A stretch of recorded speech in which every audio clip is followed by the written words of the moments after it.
Hello dear students, আজকে তোমাদের জন্য নিয়ে এসেছি হ্যাভ বার্ডস, যেগুলো ছাড়া আমরা ইংরেজিতে অনাথ হয়ে যাব। আমরা ইংরেজি কখনো বলতে পারবো না ভাই, ইংরেজি বলতে আমরা হিমশিম খাবো ভাই। তাহলে আজকের এই ক্লাসটা তোমাদের জন্য এত গুরুত্বপূর্ণ হতে চলছে যা তোমরা ইমাজিন করতে পারছো না। যদি গুরুত্বপূর্ণ মনে করো ভিডিওটা শেয়ার করো এবং ভিডিওটা দেখা শুরু করো।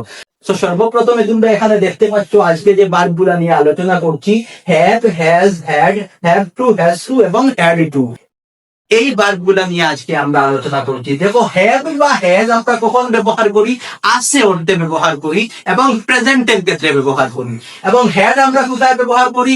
আছে অর্থে ব্যবহার করি, কিন্তু পাস্ট অ্যাকশনের জন্য ব্যবহার করি। এখন দেখো, হ্যাভ কোথায় ব্যবহার করা হয়?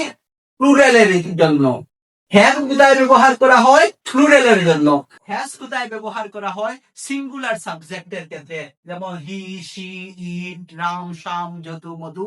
এরকম আমরা কোথায় ব্যবহার করি? সিঙ্গুলার সাবজেক্টস এর ক্ষেত্রে আমরা হ্যাজ ব্যবহার করি। সো আশা করি এই ডিফারেন্সটা আমরা বুঝতে পেরেছি। যেমন দেখুন, এখানে এক্সাম্পল আমি যদি বলি, I have a new book, আমার একটি নতুন বই আছে।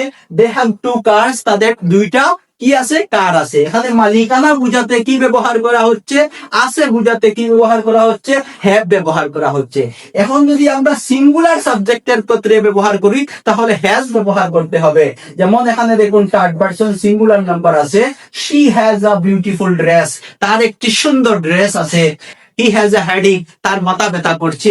এখানে আমরা দেখতে পাচ্ছি যে এই বারগুলো আমরা কি, এই সাবজেক্ট গুলো আমরা কি ব্যবহার করেছি? থার্ড পারসন সিঙ্গুলার নাম্বার, সেই জন্য আমরা এটার ক্ষেত্রে হ্যাজ ব্যবহার করেছি।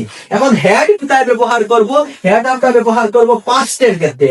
We had a meeting yesterday, গতকাল আমাদের একটি মিটিং ছিল।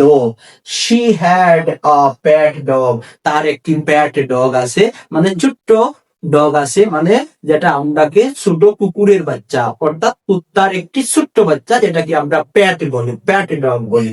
তো আশা করি হ্যাভ, হ্যাজ, হ্যাড আমরা বুঝতে পেরেছি।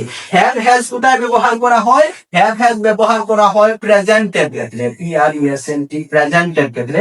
এবং হ্যাড ব্যবহার করা হয় কোথায়? পাস্টের ক্ষেত্রে। হ্যাড কোথায় ব্যবহার করা হয়? পাস্টের ক্ষেত্রে। যেমন দেখো, আই হ্যাভ আ কাউ, আমার একটি গাভী আছে, আমার একটি গাভী আছে। আছে অর্থে আমি কি ব্যবহার করেছি? যেমন আমি হ্যাভ ব্যবহার করেছি। তার একটি গাভী আছে, কিভাবে হবে? হি হ্যাজ আ কাউ, তার একটি গাভী আছে, তার একটি গাভী আছে। এখন যদি বলি তার একটি গাভী ছিল বা আমার একটি গাভী ছিল, অতীত বলতে হবে, তখন আমার হ্যাড আসবে কিন্তু।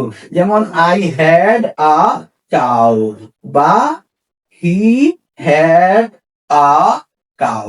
আশা করি এই হ্যাভ, হ্যাজ এবং হ্যাড আমরা বুঝতে পেরেছি। শুধুমাত্র হ্যাজটা কোথায় ব্যবহার করা হবে? থার্ড পারসন সিঙ্গুলার নাম্বারের ক্ষেত্রে, থার্ড পারসন সিঙ্গুলার নাম্বারের ক্ষেত্রে। আশা করি আমরা হ্যাভ, হ্যাজ এবং হ্যাডটাকে আমরা বুঝতে পেরেছি। এখন আমরা শিখবো হ্যাভ টু, হ্যাজ টু এবং হ্যাড টু আমরা কখন ব্যবহার করতে হবে। এখন আমরা শিখবো যে হ্যাভ টু, হ্যাজ টু এবং হ্যাড টু কোথায় ব্যবহার করা হবে। মনে রাখবেন, হ্যাভ এবং হ্যাজ কোথায় ব্যবহার করা হবে? প্রেজেন্টের ক্ষেত্রে, প্রেজেন্টের ক্ষেত্রে। আর হ্যাড টু কোথায় ব্যবহার করা হবে? পাস্টের ক্ষেত্রে। এখন এটা কোথায় ব্যবহার করা হবে? যেমন বাধ্যতা, অব্লিগেশন, মাস্ট বুঝাচ্ছে। যেমন আই হ্যাভ টু গো, আমার যেতে হবে। আই হ্যাভ টু কাম, আমার আসতে হবে। আই হ্যাভ টু রাইট, আমার লিখতে হবে। I have to help the poor, আমার দরিদ্র মানুষটাকে সাহায্য করতেই হবে। যেখানে 100% শিওর করতেই হবে বুঝায়, বাধ্যতা বুঝায়, অবশ্য আপনি কম্পালসারি করতে হবে, তখন আপনি হ্যাভ ব্যবহার করতে হবে। এখন হ্যাভ টু এবং হ্যাজ টু আপনি কোথায় ব্যবহার করলেন? প্রেজেন্টের ক্ষেত্রে। যেমন আমাকে যেতে হবে, আই হ্যাভ টু গো। তাকে যেতে হবে, হি হ্যাজ টু গো। তাকে যেতে হবে, হি হ্যাজ টু গো। কারণ তাকে অর্থাৎ থার্ড পারসন সিঙ্গুলার নাম্বার বুঝাচ্ছে। যখন থার্ড পারসন সিঙ্গুলার নাম্বার বুঝাবে তখন আমরা হ্যাজ ব্যবহার করব, মানে হ্যাজ টু ব্যবহার করব। আর যখন অতীত বুঝাবে, যখন, যেমন মনে করুন একটা এক্সাম্পল, তাকে সাহায্য করা উচিত ছিল, তাকে সাহায্য করা উচিত ছিল, অবশ্য করতে হবে, অবশ্য করতে হতো, এভাবে বুঝাচ্ছে, তখন আমরা হ্যাড টু। যেমন he had to help him, he had to help him, he had to walk, he had to go, he had to come. আশা করি বুঝতে পেরেছেন। এখন এখানে এক্সাম্পল আমরা দেখে নেই।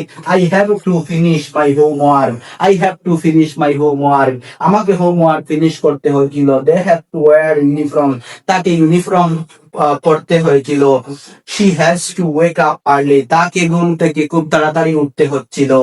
he has to attend the meeting, তাকে মিটিং এ অ্যাটেন্ড করতে হবে অবশ্যই করতে হবে। এখানে দেখুন থার্ড পারসন সিঙ্গুলার নাম্বার, সেই জন্য আমরা has to ব্যবহার করেছি।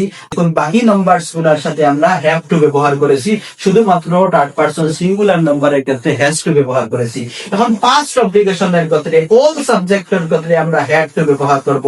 যেমন I had to leave early, যেমন দেখুন I had to leave early, they had to work late, they had to work late, they had to go there, like this. আপনারা এই ওয়ার্ড গুলাকে আপনাদের দৈনন্দিন জীবনে স্পোকেন ইংলিশে ব্যবহার করতে পারেন। আশা করি আজকের এই ভিডিওটা যথেষ্ট ভালো লেগেছে এবং যথেষ্ট গুরুত্বপূর্ণ ছিল। যদি ভিডিওটা ভালো লেগে থাকে তাহলে চ্যানেলটা সাবস্ক্রাইব করো এবং ভিডিওটা শেয়ার করে দাও। Thank you so much for watching.